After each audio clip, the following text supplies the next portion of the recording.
What is going on YouTube? Here we are again, and I have a fucking top 5 on my channel. But I definitely feel this one is relevant, and as we're coming ever closer to DLC 1, there are definitely a few words we need to be having with the zombie team over at Infinity Ward about a few changes and things they need to be implemented into DLC 1. However, if there is any other things that you want to see in the DLC, be sure to leave them down in the comment section below, as I always do read them. Also, if you guys want to get in touch with me at all for anything, like questions, or maybe just a little chat with me, I'm always on Twitter, so be sure to go follow me over there. It's @JugsLife. The link will be down in the description. Also, don't forget to leave a like on a video if you do agree with anything I've said, so I know I'm actually speaking some sense. But without further ado, let's get straight into the video. So coming in at our number 5 spot, we have a few new perks. See, within Zombies in Spaceland, they brought back a few perks, reintroduced some well overdue perks, and I think actually implemented 2 new ones as well. One being Slappy Taffy and the other Trailblazers. Slappy Taffy allowed you to actually deal more melee damage, however it was pretty useless and I didn't really find myself using it that often, and Trailblazers was basically Banana Colada, but it just again became useless, so they were both pretty cool perk ideas, however I just feel they were pretty useless. This isn't me slating them because it's a huge step up from what Treyarch did by only adding 1 perk throughout the whole entire game. I just wouldn't mind a genuine useful perk like Widow's Wine or Vulture Aid actually coming back. I definitely however believe Infinity Ward do have a few perk ideas up their sleeve, so hopefully my DLC 1 useful perk first will be quenched. Moving on to number 4, we have a good wonder weapon that you can get from the box. So I did like the 4 ray gun kind of weapons that we had in Zombies in Spaceland. I thought the way we had to get them was cool, and I didn't mind a little side quest to get them. However, there wasn't a single good wonder weapon in the box, and I know the Forge Freeze was an easy wonder weapon to get, but let's face it, it's fucking shit.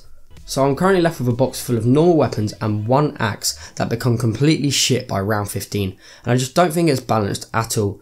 Not to mention the fact that all the regular guns become weak pretty quick as it is. It's pretty much not even worth spinning it, to be honest. If they made the wonder weapon feature like Origins, where you could build 4 good wonder weapons and still spin the box for a ray gun or a ray gun Mark II, I think Infinite Warfare's weapon system would be pretty much perfect, as long as they just buffed the regular weapons a bit. Coming in at number 3, we have a new boss round, which I get could be quite hard because so many boss ideas have been taken already, but the Brute was a great example of what Infinity Ward can do with boss rounds, as in my opinion, the Brute is pretty balanced, and the laser may be a little bit overpowered, but it's not too much trouble, so I think I can let that one slide. The clowns were also pretty cool in the way they looked and definitely fit the theme of the map, so I have no complaints there for them.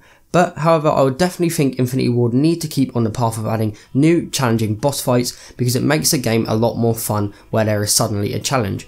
I'd love to see bosses like the Witch from Left 4 Dead be implemented into Zombies, and it definitely would put me on edge of my seat, which is something I feel we're missing in Zombies. Moving on to number 2, we have the Afterlife arcade being removed. So I used to think this was pretty cool, but after a few more times of playing Zombies in Spaceland on solo, I just found it tedious, and every time I down, I have to go into this Afterlife arcade and spend an extra 10 more seconds waiting around before I can get back into my game and just carry on playing.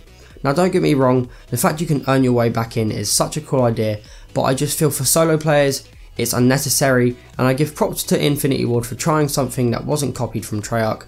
I just think it's not really that useful, and hopefully they remove it for DLC 1. And coming in at number 1, we have a freaking Easter egg cutscene. Man oh man, Infinity Ward, did you pull a rookie mistake with this Easter egg. There was no story development, no character development, no fucking nothing. Now the director of Zombies has teased a little bit at the fact there could be more to find, but currently we found nothing, and if it's anything like the Revelations super Easter egg, I'm not going to be too hopeful at all. I just think the reason Spaceland content has been so dry is due to the fact we haven't had any storyline to speculate on and make videos on, which is a huge disappointment, and I hope they don't make the same mistake in the next DLC. But there we have my top 5 things DLC 1 needs for Infinity Ward Zombie mode. If you did enjoy, be sure to leave a like and subscribe, and leave any comments down below with thoughts and opinions. But my name's Jug, and I'll catch you all later. Peace.